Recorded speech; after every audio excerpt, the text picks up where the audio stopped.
എല്ലാവർക്കും നമസ്കാരം. ഇന്ന് ഞാൻ മുട്ട ഉപയോഗിച്ചിട്ടുള്ള ഒരു റെസിപ്പിയാണ് കാണിക്കുന്നത്. പേര് ഹൈദരാബാദി എഗ് മലായ് മസാല അല്ലെങ്കിൽ കറി. ഇത് നമുക്ക് ചപ്പാത്തി, പൂരി അല്ലെങ്കിൽ അപ്പം, പത്തിരി ഇതിൻ്റെ കൂടെയൊക്കെ സൈഡ് ഡിഷായിട്ട് നമുക്കിത് ഉപയോഗിക്കാം. അപ്പോൾ എങ്ങനെയാണ് ചെയ്യുന്നതെന്ന് നോക്കാം. ഇതിനു വേണ്ടി ഞാനിവിടെ 3 മുട്ടയാണ് എടുത്തിട്ടുള്ളത്. അത് നല്ലപോലെ പുഴുങ്ങി 2 ആക്കി മുറിച്ച് നമ്മൾ മാറ്റി വയ്ക്കാം. ഇനി വേണ്ടത് 2 മീഡിയം സൈസ് സവാളയും അതുപോലെ തന്നെ പച്ചമുളകും. പച്ചമുളകിൻ്റെ എണ്ണം നിങ്ങൾ എരിവിനനുസരിച്ച് എടുത്താൽ മതി. പൊതുവേ ഈ മസാല ഒരു എരിവ് കുറഞ്ഞ മസാലയാണ്, പക്ഷേ എനിക്ക് അത്ര എരിവ് കുറഞ്ഞ ഇഷ്ടമല്ല. അതുകൊണ്ട് ഞാൻ ഒത്തിരി മുളക് ഇടുന്നുണ്ട്. നിങ്ങൾക്ക് എരിവിനനുസരിച്ച് മുളകെടുക്കുക. എന്തായാലും സവാളയും പച്ചമുളകും നല്ല പേസ്റ്റായിട്ട് നമ്മൾ അരച്ചെടുക്കുക. ഇനി നമ്മളൊരു പാത്രത്തിലേക്ക് കുറച്ച് വെളിച്ചെണ്ണ ഒഴിച്ചു കൊടുക്കുക. എന്നിട്ട് നമ്മൾ പേസ്റ്റ് ആക്കിയെടുത്തില്ലേ സവാളയും പച്ചമുളകും കൂടെ, അത് ഈ എണ്ണയിലേക്ക് ചേർത്ത് കൊടുക്കുക. എന്നിട്ട് അത് നല്ല പോലെ ഒന്ന് ഫ്രൈ ചെയ്തെടുക്കണം ഈ എണ്ണയിൽ. ഈ കറക്റ്റ് ഈ ഒരു വെള്ള കളറ് മാറി കുറച്ചൊരു ബ്രൗണിഷ് ആയിട്ട് ആ കളറ് മാറി വരും. നമുക്ക് കൃത്യമായിട്ട് അറിയാൻ പറ്റും. ഇളക്കി കൊടുക്കുക. അതിൻ്റെ ഇടയിൽ നിങ്ങൾക്ക് എണ്ണ കുറവാണെന്ന് തോന്നുകയാണെങ്കിൽ കുറച്ച് എണ്ണയും കൂടെ ഒഴിച്ചു കൊടുത്താൽ മതി. ചിലരൊക്കെ ആദ്യം തന്നെ ഒരുപാട് എണ്ണ ഒഴിക്കുന്നത് ഞാൻ കണ്ടിട്ടുണ്ട്. പക്ഷേ അങ്ങനെ വേണമെന്നില്ല. ഇങ്ങനെ ജസ്റ്റ് ഇടയ്ക്ക് നിങ്ങൾക്ക് എണ്ണ കുറവാണെങ്കിൽ ഒന്ന് കുറച്ച് ഒഴിച്ചു കൊടുത്താൽ മതി. എന്നിട്ട് നല്ല പോലെ വഴറ്റി, കണ്ടില്ല അതിൻ്റെ കളറ് മാറി വരുന്ന കണ്ടല്ലോ.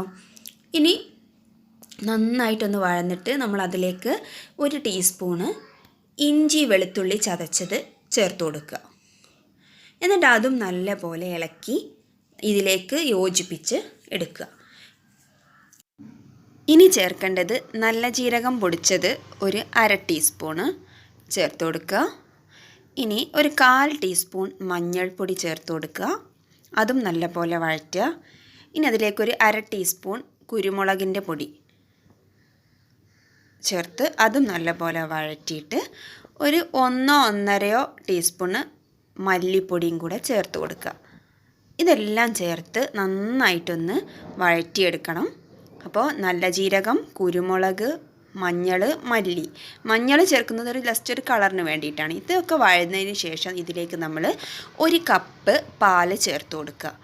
നന്നായിട്ട് ഇളക്കി യോജിപ്പിച്ചെടുക്കുക. നല്ല കുറുന്നനെയായിട്ട് വരും. അതിലേക്ക് നമ്മൾ 1/4 ടീസ്പൂണ് ഗരം മസാലയും ചേർക്കുക. പിന്നെ ആവശ്യത്തിനുള്ള ഉപ്പും ചേർത്ത് കൊടുക്കുക. എന്നിട്ടത് ലോ ഫ്ലെയിമിലിട്ട് നന്നായിട്ടൊന്ന് കുറുക്കിയെടുക്കുക. ഇത്ര കട്ടി വേണമെങ്കിൽ കുറച്ചുകൂടെ പാലൊഴിച്ചാൽ മതി.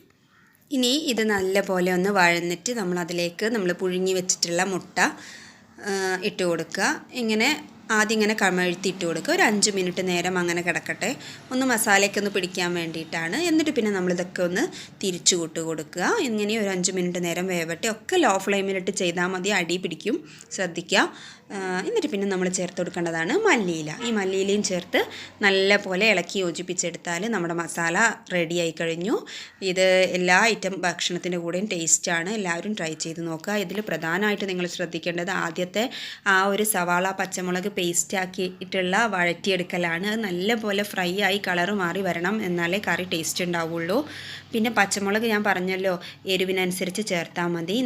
നല്ല എരിവ് വേണമെങ്കിൽ കൂടുതൽ പച്ചമുളക് ചേർക്കുക, ഇല്ലെങ്കിൽ എണ്ണം കുറയ്ക്കുക. അപ്പോൾ നല്ല കറിയാണ്. ഇഷ്ടപ്പെട്ടാൽ ലൈക്ക് ചെയ്യുക, ഷെയർ ചെയ്യുക, എൻ്റെ ചാനൽ സബ്സ്ക്രൈബ് ചെയ്യുക. താങ്ക്